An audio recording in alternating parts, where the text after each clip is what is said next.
Na aula passada, nós falamos sobre quinhentismo, agora vamos falar sobre barroco, que é a escola literária que segue ao quinhentismo. Vamos começar fazendo uma contextualização. 1517, a reforma divide a igreja entre católicos e protestantes.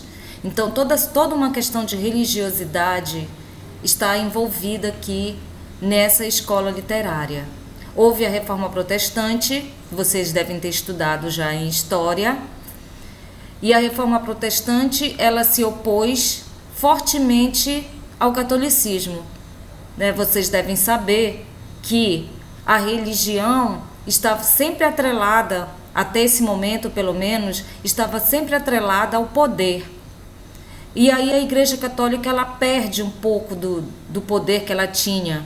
O protestantismo passa então a ser uma contextualização a esses valores católicos. Mas é claro, em ambas, tanto no catolicismo quanto no protestantismo, há interesses políticos e econômicos envolvidos. Mas o protestantismo, a reforma protestante é um combate ao catolicismo, e aí também envolve a questão até mesmo da arrebatação de trazer fiéis para o protestantismo. Então, eu sempre percebo esses movimentos religiosos como uma luta para atrair pessoas para fazer parte desses mesmos pensamentos. Então, o protestantismo ele teve aí essa importância, sempre levando questões religiosas de Deus e uma percepção que se tem sobre religião. 1540 é fundada a Companhia de Jesus, ordem religiosa que envia missionários a vários continentes. Nós vimos lá quando falamos do quinhentismo, que uma das partes do quinhentismo, quando se divide o estudo, fala da questão da formação, da questão da catequização dos índios e também da influência religiosa sobre aqueles que estavam vindo colonizar o Brasil, uma colonização, claro, sempre para deixar claro, de exploração. Então a Companhia de Jesus ela foi formada com essa perspectiva missionária, em relação ao catolicismo, já aí na luta com o protestantismo, aí com a reforma protestante.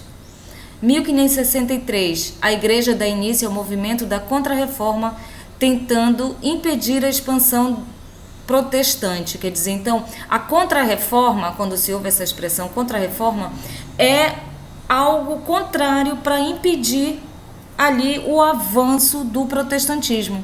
Por isso é dito Contra-Reforma. Então, ali é um movimento que surge dentro do catolicismo para essa luta, que até então a Igreja Católica ela reinou com o poderio dela na Idade Média, até que a Reforma Protestante viesse como uma oposição, reinou, podemos dizer assim, de uma forma meio que absoluta, sempre com aqueles valores religiosos de pecado, céu e inferno, que acaba também fazendo parte do protestantismo, nessa visão religiosa de céu e de inferno, de vida terrena e vida lá celestial. E aí então o catolicismo ele teve que lutar contra esse protestantismo, contra as ideias protestantes. O renascimento europeu se desenvolve em meio a crises religiosas e movimentos de restauração da fé cristã. Esse domínio intenso que o catolicismo teve num período da humanidade, na Europa, no Ocidente, influenciou em todos os setores sociais, econômicos, políticos, artísticos. Então, tudo que era feito era voltado para essa questão religiosa. As pessoas sempre tendo que se preocupar muito com a questão do pecado, viver as vidas delas 100% pensando em Deus. Quando a gente imagina, a gente pode até dizer, mas a gente tem que viver a vida para quem acredita em Deus ou numa religião. Nós temos que viver uma vida pensando em Deus. Para os que acreditam em Deus, tem ali uma religiosidade, ou mesmo que não tenham uma religião, mas tenham em si uma religiosidade, isso pode parecer algo que é importante. Mas as religiões, muitas vezes, elas usam isso até como algo contra aquelas pessoas que seguem, alguma fé. Sempre tentando manter essas pessoas assim, de certo modo, numa prisão, numa prisão mental ali, impedindo que essa pessoa se desenvolva, que ela tenha a liberdade de fazer algo que conteste conteste esses dogmas que as religiões acreditam. E isso aconteceu há muito tempo. Então, o renascimento, daí esse nome renascimento, que vem de renascer, ele tenta um pouco perceber a questão humana da vida. Não simplesmente ficar preso às questões de religiosidade que muitas vezes exerciam a censura sobre o ser humano, até em relação mesmo ao desenvolvimento científico, impedindo que a ciência se desenvolvesse, que as pessoas pudessem exercer com mais liberdade a sua capacidade artística, ou quisessem conduzir as suas vidas por um caminho que não fosse esse preso 100% às questões religiosas, que aí tem uma questão não só apenas de fé, mas e sim também de dominação daqueles que pregam a religião, né? Os que estão no controle, comandando e tentam ali o controle sobre as pessoas que seguem uma fé. Toda uma questão de dominação, usando assim o nome de Deus, de certa forma. É preciso fazer essa reflexão acerca de religiões, né? Isso é necessário, às vezes, que seja feito. Então, o Renascimento, ele veio com essa ideia de uma percepção diferente disso. Nós podemos pensar que esse poderio religioso sobre as pessoas se baseava num teocentrismo, que é o Deus no centro de tudo, né? E o Renascimento, ele vem com aquela visão mais antropocêntrica, dando assim mais liberdade para o ser humano poder viver a sua vida um pouco fora, né? Ou tendo até o mesmo direito de não acreditar nisso, de contestar todas essas verdades absolutas que se colocava para ele e que impedia o crescimento do ser humano, de certa forma. E também junto a isso vem todas algumas questões que vocês devem discutir mais profundamente em outras disciplinas, a questão mesmo política e econômica dessa dominação, né? Mais liberdade para os mercados, uma outra forma de fazer o comércio, né? Com mais liberdade, porque aqui, quando a gente começa a perceber uma burguesia que vai surgindo, que vai se opor a toda forma de organização política e social da Idade Média, enfim. Então, todas essas questões a gente tem que pensar que estão ali exercendo sobre os escritores uma influência também. E aí o Barroco surge. E quando se fala em Barroco, por isso que se divide o estudo das estéticas literárias em escolas, ele vai apresentar ali nas obras, naquilo que vai surgir enquanto produto dos escritores que viviam nessa época, que estavam recebendo tudo isso, as influências do Renascimento, mas ainda com as ideias da Reforma Protestante, as ideias da Reforma, da Contra-Reforma, né? Mas tem que deixar claro que o Barroco é um movimento ligado ao catolicismo, mais ao catolicismo. Então, a arte barroca, que vigora todo o século XVII e chega às primeiras décadas do século XVIII, registra o espírito contraditório de uma época que se divide entre as influências do Renascimento, o materialismo, o paganismo e o sensualismo, e da onda de religiosidade trazida sobretudo pela Contra-Reforma. Isso aqui é muito importante que a gente observe aqui, porque a literatura barroca, o produto dessa literatura, ela é, digamos assim, o produto dessa contradição que existe, porque o contraditório é algo muito forte dentro do Barroco. Então, vou marcar aqui, contraditório de uma época que se divide entre as influências do Renascimento, que é a questão do materialismo, das coisas mais ligadas à vida terrena, né? O paganismo, que é a questão de não ter nenhuma ligação com a religião, e o sensualismo, que é tudo que se opõe a esse pensamento religioso. Então, nós temos aqui essa percepção que vem muito das influências do Renascimento. Então, vamos pensar ali naquele que escreve, naquele que produz a literatura barroca. É alguém que está vivendo essas influências.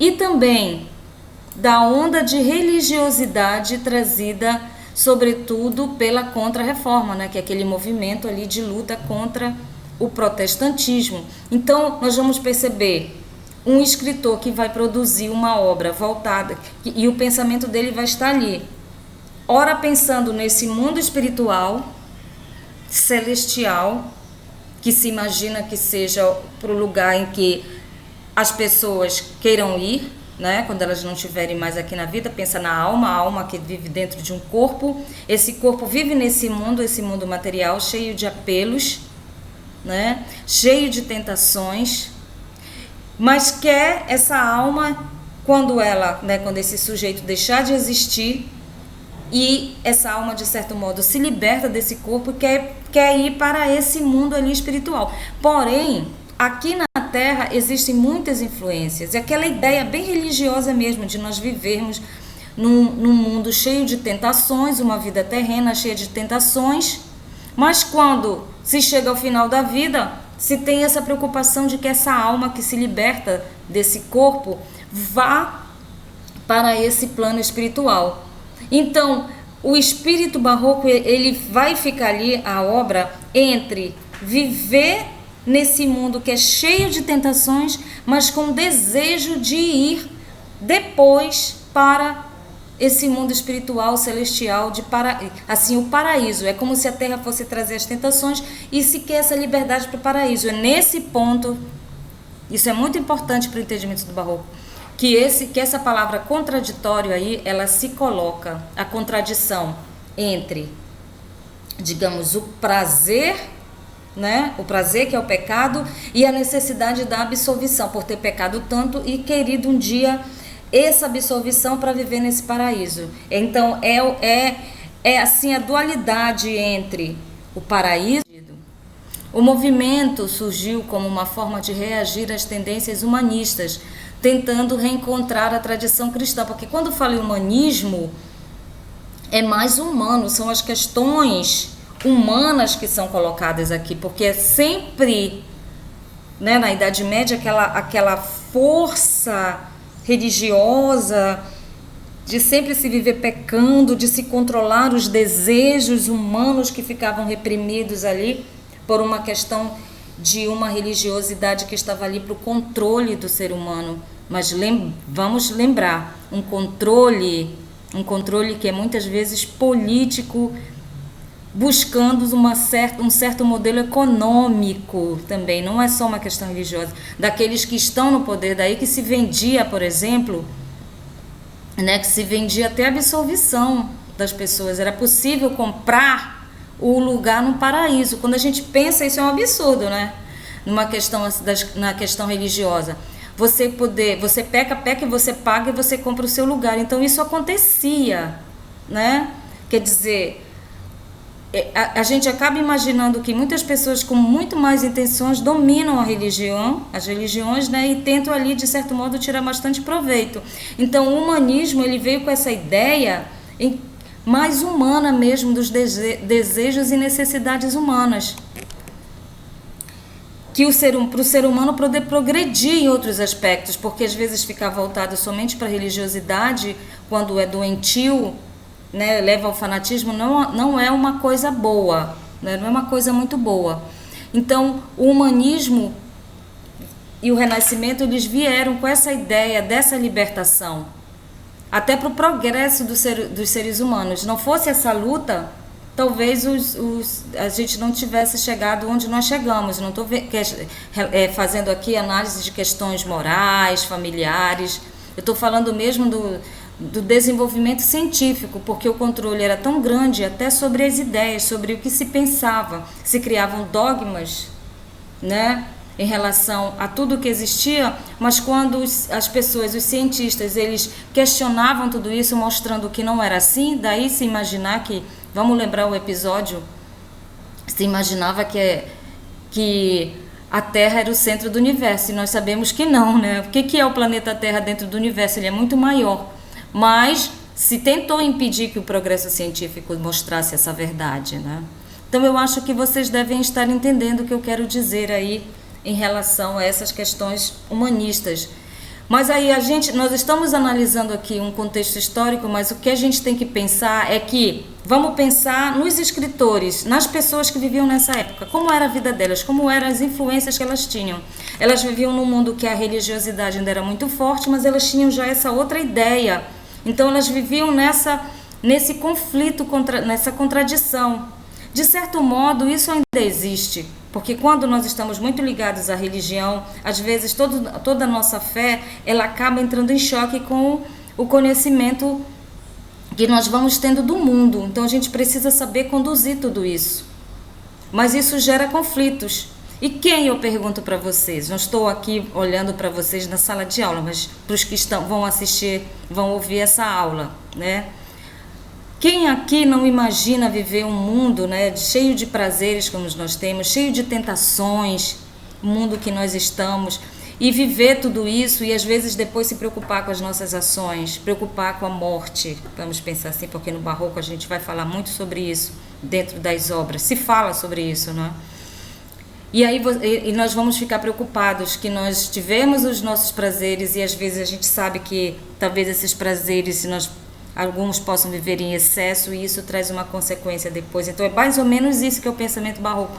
É viver esse mundo material cheio de apelos, de sensualidade, de materialidade, mas depois pensar na questão espiritual. Mas aí nós pecamos, nós vivemos nesse mundo, nós cometemos os nossos pecados. Como é que nós vamos ter a absolvição para a vida eterna e para ir para o paraíso? Então é essa contradição, esses antagonismos que a alma, digamos assim, barroca vive. Isso lá no século XVII, lembre que o barroco também é chamado de setecentismo, mas também no século XXI, no mundo que nós estamos vivendo agora, né?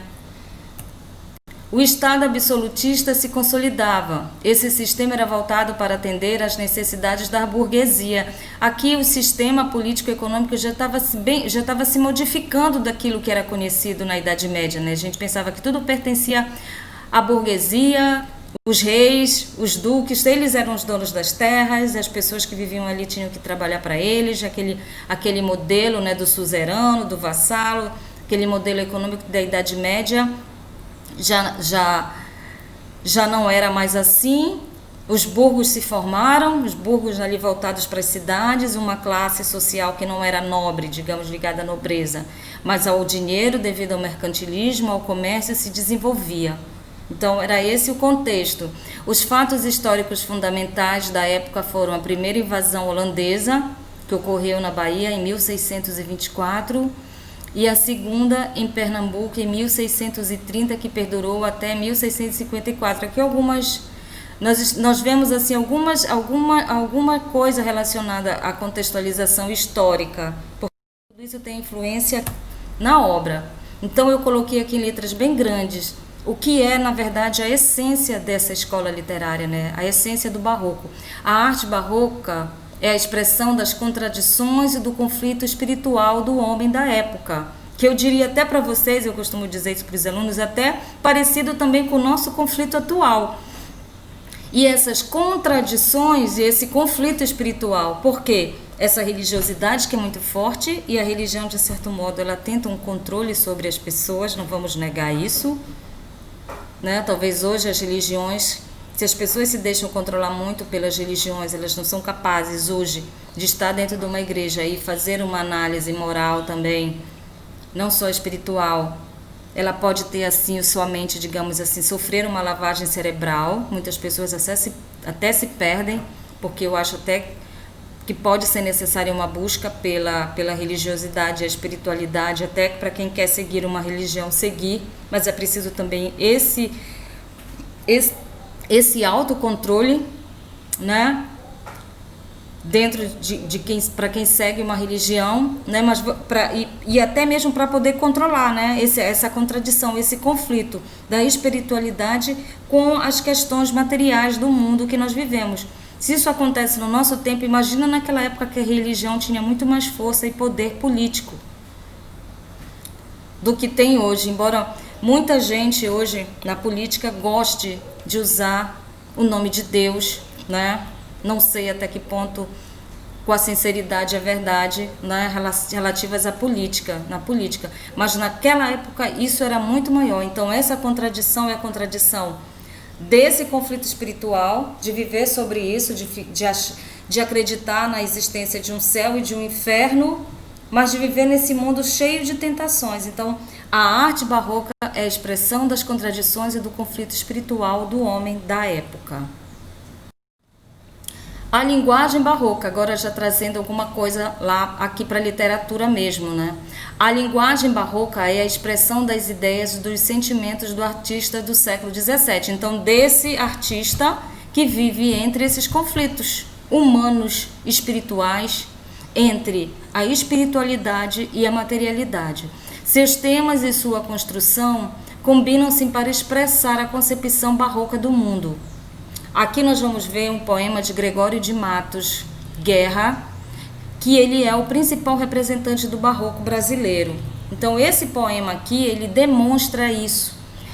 É muito comum nas obras barrocas nós percebermos claramente a referência religiosa. Isso serve para as pinturas também, para a escultura. Então são muitas pinturas que tratam e retratam momentos bíblicos, a imagem daquelas passagens bíblicas. Na escultura também, voltada para imagens de santos. Lembre que o barroco é um movimento de contra-reforma, então que busca trazer de volta a religiosidade, né? Digamos assim, num embate contra o Renascimento e o humanismo. E esse poema, eu digo para vocês, ele é um exemplo muito claro para quem quer entender o barroco. O título do poema é Buscando a Cristo. E aí a gente já percebe, olha, buscar a Cristo é como se eu vou buscar, digamos assim, as ideias, a concepção, as ideias cristãs. Então, buscar, porque eu não estou, né? E aí a gente pode perceber nesse poema alguns aspectos importantes aqui da característica do barroco. A voz correndo voo, braços sagrados, nessa cruz sacrossanta descobertos, que para receber-me estais abertos, e por não castigar-me estais cravados. Vou ler de novo. A voz correndo voo, braços sagrados, nessa cruz sacrossanta descobertos, que para receber-me estais abertos, e por não castigar-me estais cravados. Aqui nessa primeira estrofe a gente já percebe essas questões religiosas. Fala em Cristo, quando diz a voz correndo voo, braços sagrados, que braços são esses? São os braços de Cristo. Uma das figuras de linguagem, lembra, gente, nós já falamos aqui sobre conotação e denotação, tá? Aqui nós já percebemos a presença de algumas figuras de linguagem. Aqui nós percebemos a figura que nós chamamos de metonímia. Quando se usa assim, digamos, você pensa no todo, o todo seria o corpo de Cristo, mas aqui faz uma referência somente aos braços dele. Mas esse braço, ele é apenas uma referência que nos leva à imagem do todo. Então, quando nós fazemos referências a partes, mas essa parte ela nos leva a uma ideia referente a um todo, nós percebemos aqui então a metonímia. Então, a voz correndo voo, braços sagrados, nessa cruz sacrossanta descobertos. Aqui a imagem da cruz, que seria o que? A imagem de Cristo crucificado. Que para receber-me estais abertos, aquela ideia da crucificação de Cristo, né? Que foi crucificado para a libertação dos pecados dos homens, né? Para que os homens pudessem ser perdoados. Então, para receber-me estais abertos. E tem até a ideia daqueles ladrões que são colocados do lado de Cristo, embora não seja mencionado aqui, né? Que ele acaba perdoando e diz que ele estará lá no paraíso. Cristo fala então para um dos ladrões, essa simbologia que existe aqui. E por não castigar-me estais cravados, né? A ideia da crucificação de Cristo, que foi crucificado para que os seres humanos fossem perdoados. Então, o barroco traz muito essa ideia do ser humano preocupado com perdão. traz a ideia também da efemeridade, do que é uma coisa efêmera, uma coisa que passa rápido. A vida passa muito rápido. Então a ideia é essa, a vida é curta, o ser humano às vezes tem uma postura em relação à vida desregrada, sente culpa e fica preocupado com o perdão que pode ter. Então, isso é bastante tema do barroco, é o tema central do barroco. A voz, vamos para a segunda estrofe, a voz divinos olhos eclipsados, ou seja, esses olhos, novamente aqui metonímia, os olhos são os olhos de Cristo, eles estão eclipsados devido ao sangue, né? Ele recebeu a coroa, o sangue escorre para os olhos, né? Então, eclipsados de tanto sangue e lágrimas abertos. Pois para perdoar-me estais despertos, e por não condenar-me estais fechados. Novamente, a ideia do pecado, Cristo está ali, mas perdoa os pecados dos homens, inclusive a própria crucificação que foi feita pelos homens, não é? A vós, pregados pés, por não deixar-me, a vós, sangue vertido, para ungir-me, a vós, cabeça baixa, para chamar-me. Então é toda uma referência para aquele momento que Cristo na cruz, a cabeça baixa, são referências que são feitas dentro do poema para remeter a essa ideia da necessidade do perdão, né? Então a gente imagina que o eu lírico aqui ele se expressa nesse poema como uma oração rogando a Cristo o perdão. O perdão por quê? Porque deve ter feito alguma coisa na vida que leva a essa preocupação. Que eu até costumo brincar na sala de aula e eu pergunto, e aí?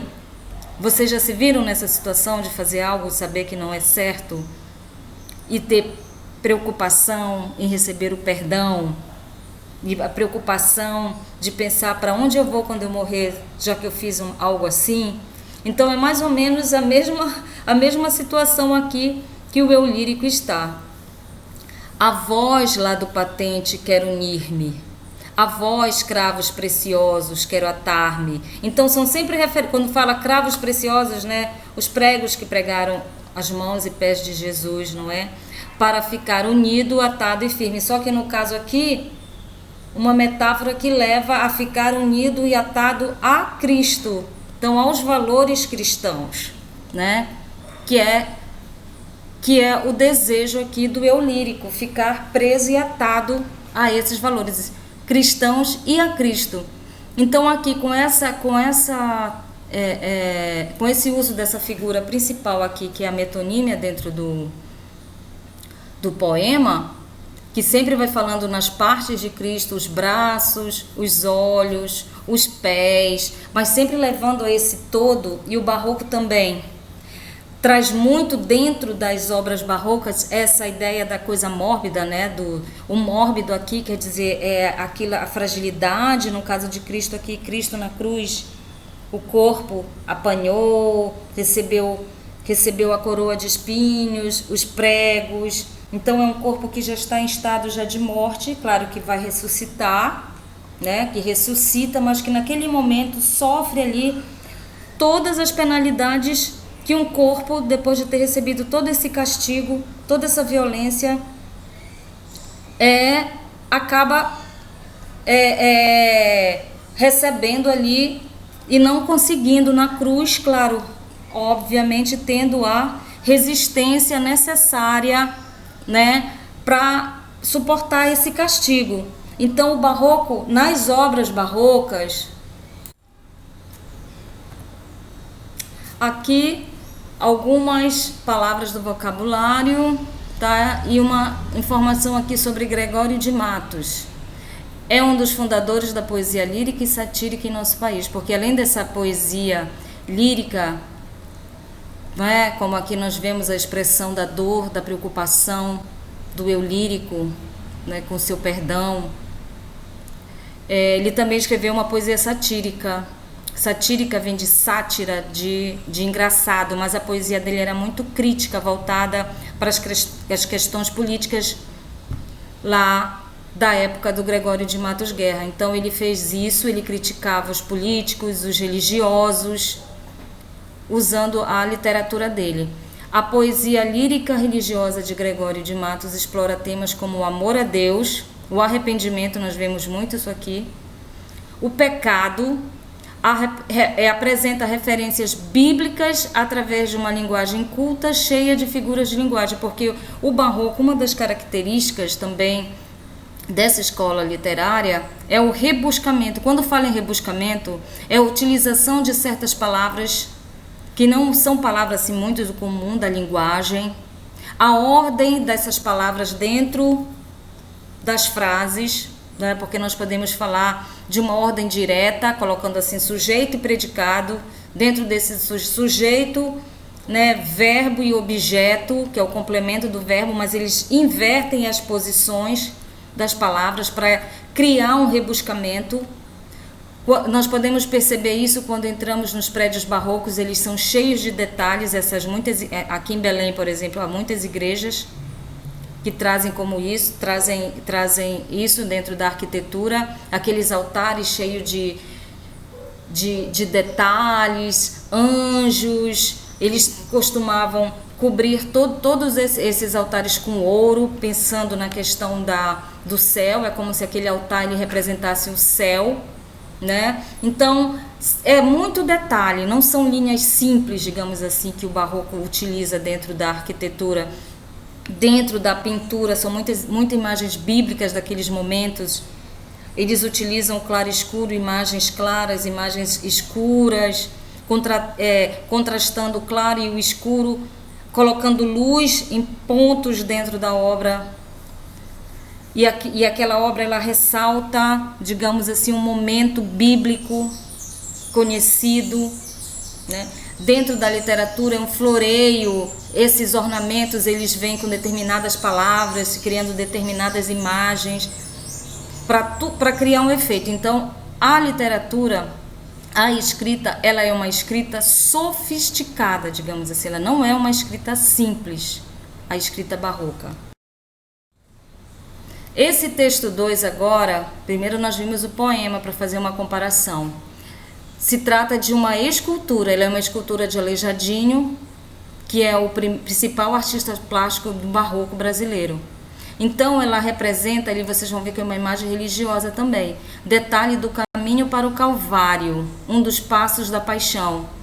Esculturas de Aleijadinho que se encontram em Congonhas do Campo, Minas Gerais. Eu tive o prazer de conhecer essa cidade e vi essa obra.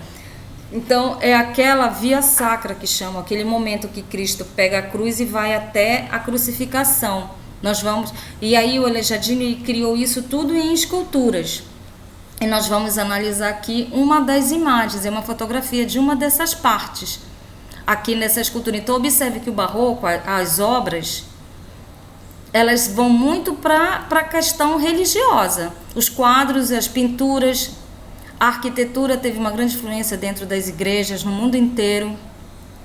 Em Belém do Pará, nossa cidade, tem vários exemplos disso.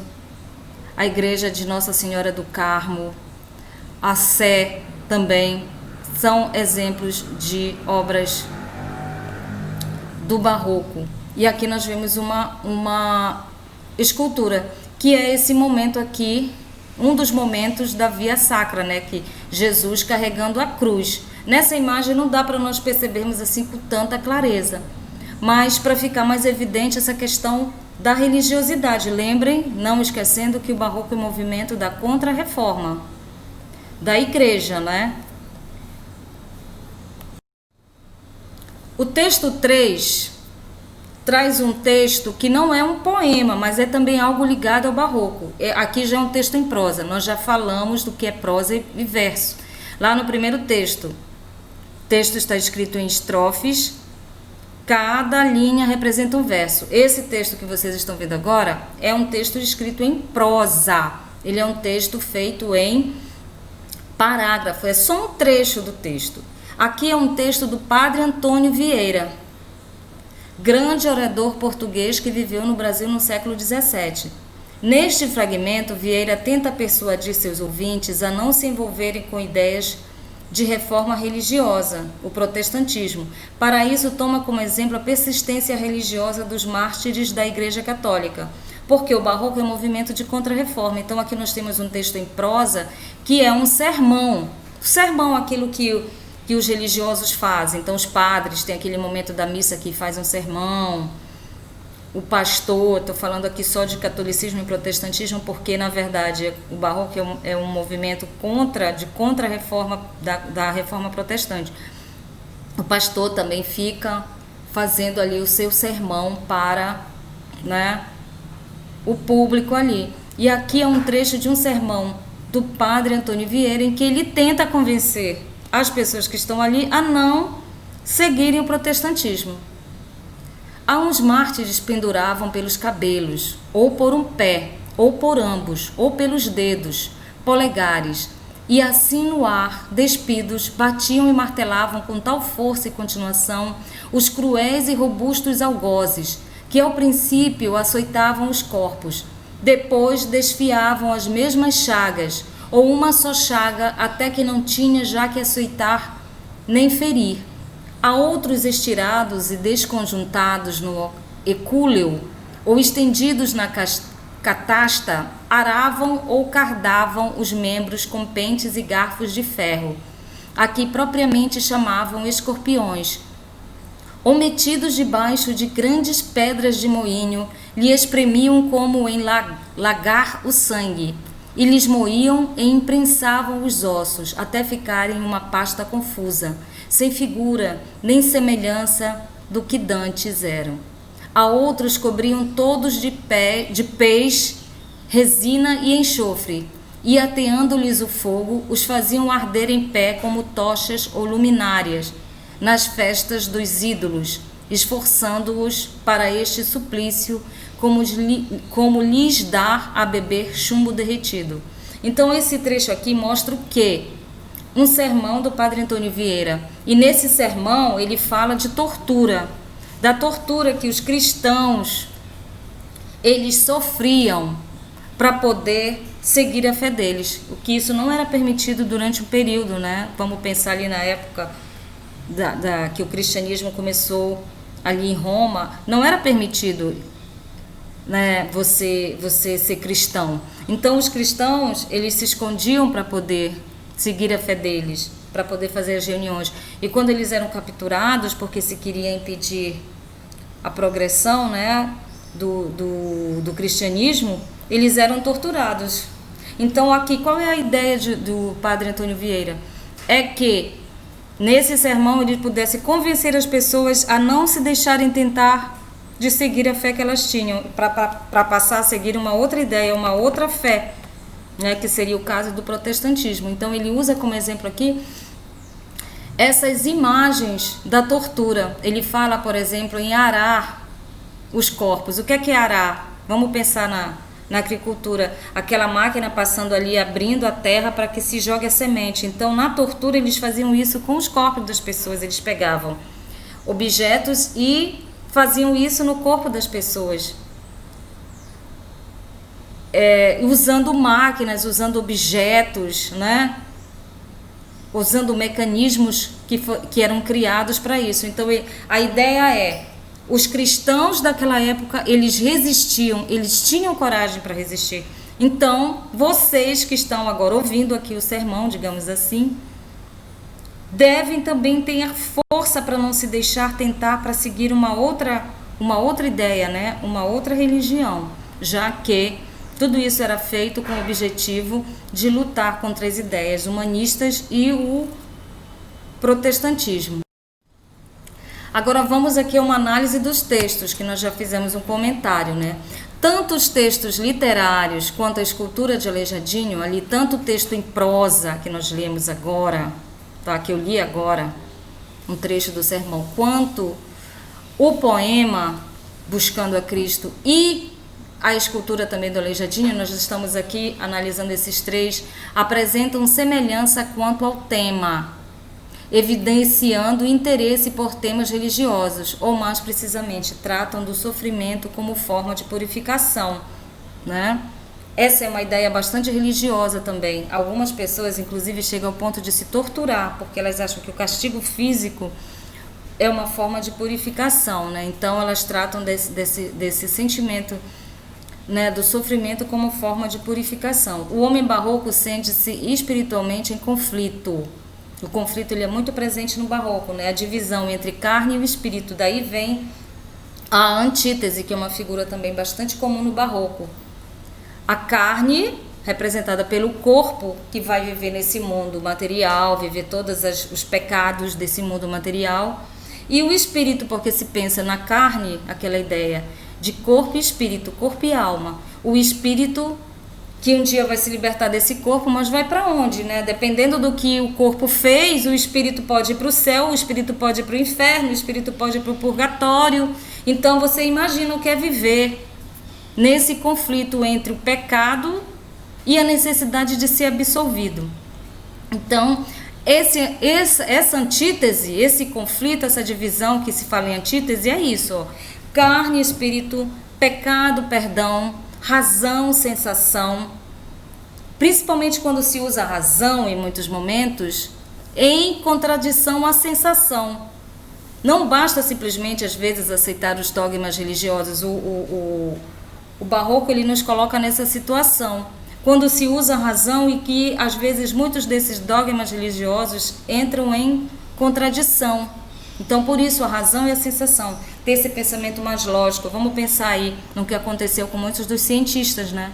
Na Idade Média. Muitas pessoas que queriam poder escrever sobre determinados assuntos e eram impedidas. Por quê? Porque usando a razão e tentando entender o mundo, elas eram impedidas, porque isso ia contra os dogmas religiosos da época. Desse conflito resulta frequentemente um sentimento de culpa.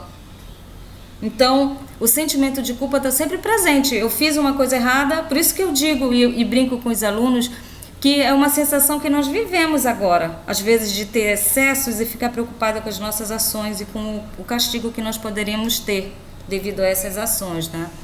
No poema, sentindo-se arrependido de seus pecados, o eu lírico identifica-se com a imagem de Cristo crucificado, que é aquela imagem de que Cristo foi crucificado para o perdão dos homens, e pela imaginação deseja unir-se a ele em seu sofrimento como forma de purificação, né?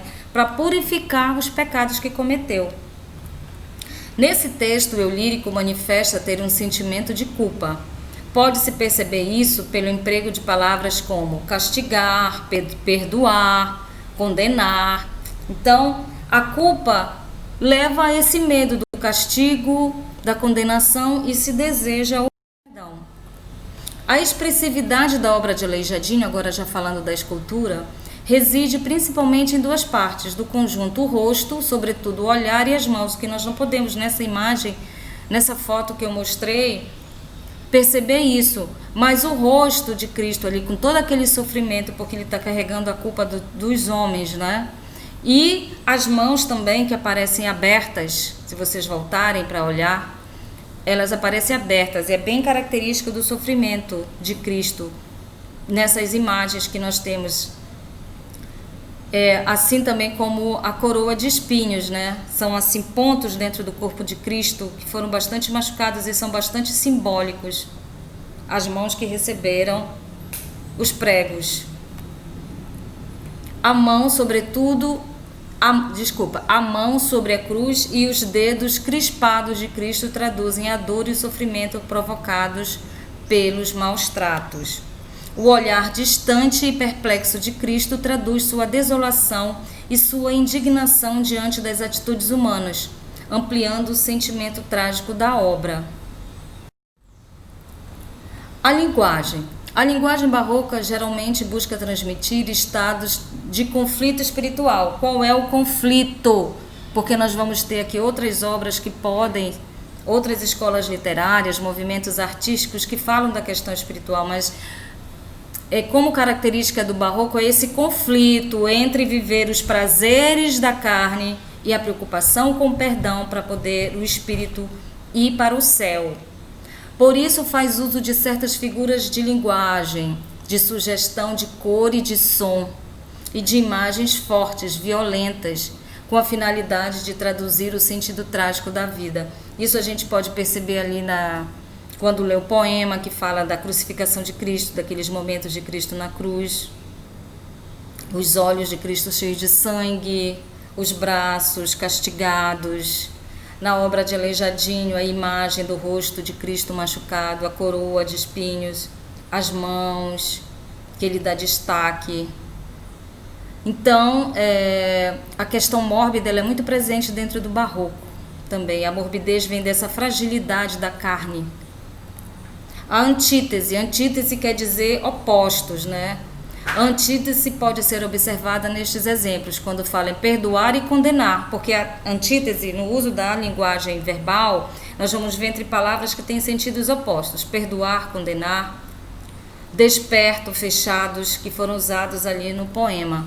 Outra figura de linguagem frequentemente empregada nos textos barrocos é a inversão, isto é, uma construção que inverte a ordem natural da oração, como eu falei ainda agora. A ordem direta da frase do português é o sujeito, o verbo, o objeto, que é o complemento do verbo, e os adjuntos, com a finalidade de enfatizar certas palavras ou expressões. Então, essa é a ordem direta, que é mais comum, digamos assim, na fala, em certas construções verbais também. Só que o que o barroco, os escritores fazem? Eles invertem essas ordens. É mais fácil nós entendermos uma frase quando está nessa ordem: sujeito, verbo, objeto, adjuntos. Quando se modifica, pega o adjunto, coloca para o início no lugar do sujeito, pega o sujeito, coloca no meio, pega o verbo, coloca no fim e faz uma modificação nessa ordem, aí nós temos uma das características do barroco também, que é a inversão. Inverter significa mudar as posições, e isso traz algo que é bem típico do barroco, seja na arquitetura, seja nas artes plásticas, né, nas pinturas, que é o rebuscamento. Vamos pensar numa linha reta. O barroco, ele não gosta de uma linha reta. Isso fica mais para a arte moderna, digamos assim, outros estilos. O barroco, ele gosta do rebuscamento. Então, isso, quando na leitura do poema, às vezes dificulta, né? Dificulta, aqui estou fazendo um gestinho, mas vocês não podem ver, entre aspas, tá? Porque o dificultar, que eu digo, é para incompreensão logo imediata. Outros estilos literários, eles são mais simples nessa construção e é mais fácil entender o texto, o significado dessas palavras. O barroco vai nos dar um pouco mais de trabalho, vamos dizer assim. Todas as estrofes do poema apresentam inversões. Na primeira estrofe temos a voz correndo voo, braços sagrados. Então imagina, isso aqui, esse verso, é um exemplo disso, né? Vou correndo a voz, braços sagrados seria uma ordem direta, mas o texto apresenta a voz correndo voo, braços sagrados. Então muda a posição. Nessa cruz sacrossanta descobertos. A ordem direta seria descobertos nessa cruz sacrossanta. Então a inversão tem a ver aí realmente com o estilo barroco de escrever, tá? Dos artistas do barroco, da literatura, escrever os textos. A inversão seria a modificação da ordem das palavras. O uso da metonímia é constante. A imagem de Cristo em seu martírio é o todo, aquela imagem de Cristo na cruz, né? Vamos pensar no primeiro texto que nós vimos. É constituída a partir de partes do corpo, porque o poema diz os braços abertos. Quando fala no braço, você está falando numa parte do corpo de Cristo. Ali o tema do poema é Cristo na cruz, pela busca do eu lírico pelo perdão, de fazer parte do sofrimento de Cristo para obter o perdão. Então nós temos o corpo, ele é o todo, mas várias partes do corpo é mencionado. Isso aí é um aspecto dessa figura de linguagem chamada metonímia. Os braços abertos são mencionados, as mãos, os pés pregados, os olhos semiabertos, o sangue vertido, a cabeça baixa. Então observem, para mim, este é o meu poema barroco predileto da literatura brasileira, porque ele sintetiza tudo o que é o barroco dentro da literatura. Claro que Gregório de Matos tem também a poesia satírica, mas daqui é voltada para esse lírico religioso. Esse poema, para mim, ele é bastante revelador porque ele traz as figuras principais do barroco e representa o que é realmente o sentimento barroco, tá? Então, metonímia, o corpo todo seria o todo, né? Que é Cristo. E cada parte de Cristo foi mencionada, a cabeça, os braços, os pés, os olhos. O texto 3 é rico em sugestões sonoras, que também é algo muito voltado para o barroco, tudo para criar o efeito. O padre Antônio Vieira ali, vamos pensar num padre fazendo um sermão, não é? Então, quando fala dessas sugestões sonoras, que ele diz martelavam, açoitavam, moíam, imprensavam, qual é o som disso tudo, né? Aqueles corpos sendo torturados. É um sermão muito forte para mostrar que o cristão ele tem que se manter firme na sua fé. Então, quando fala em martelar, a gente imagina o som do martelo num corpo humano, o açoite na carne humana, né? Moer um corpo humano, imprensar um corpo humano até transformá-lo, como diz, né, em uma massa disforme. Tudo ali os cristãos suportando pela fé deles. E assim, na ideia barroca da Contra-Reforma, o cristão, o católico, deveria se manter firme na sua fé, para não fazer parte, né, para não passar a ser, digamos assim, um protestante, né?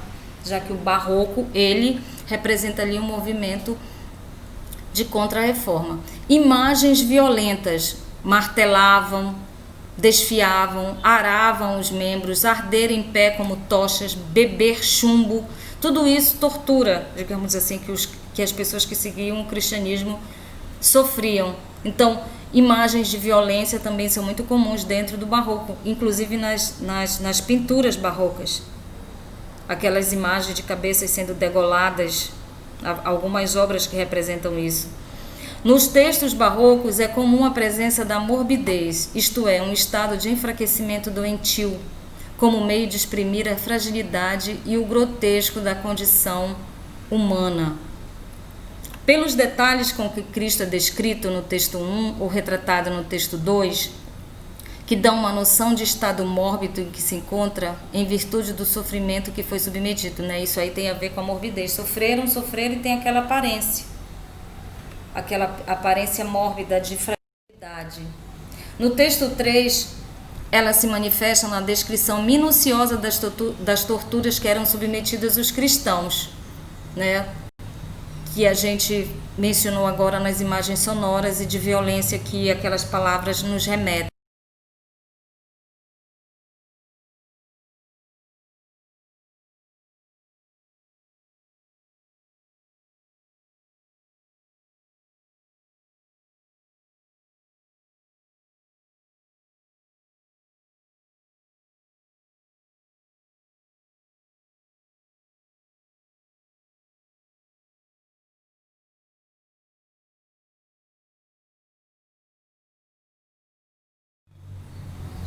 Aqui uma imagem da igreja de Santo Alexandre, que é uma representação do barroco.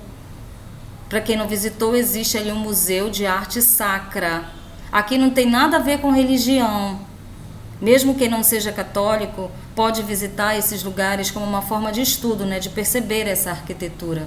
A igreja e colégio de Santo Alexandre foram a sede da Companhia de Jesus na cidade de Belém do Pará na época do Brasil Colônia. O antigo complexo jesuíta, um dos mais importantes, ainda existe no país.